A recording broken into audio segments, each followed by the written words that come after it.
யாக்கோபு சொன்ன உடனே தான் அண்ணன்மார்கள் எல்லாம் பார்க்கறதுக்காக யோசேப்பு புறப்படுறாரு. ஆனால் அவங்க 2 பேத்துக்குமே தெரியல அவங்க பார்த்துக்கிற கடைசி நாள் கடைசி நிமிஷம் அதுதான்ட்டு.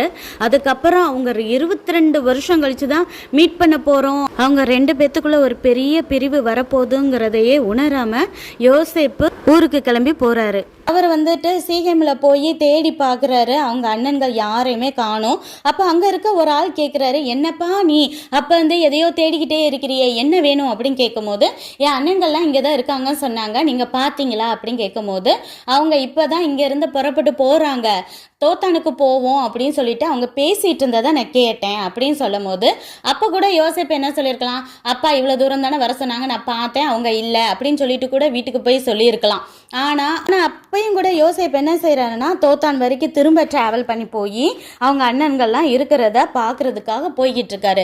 அப்போ தூரத்தில் யோசேப்பு வர்றதை அவங்க அண்ணன்கள்லாம் பார்த்துடுறாங்க.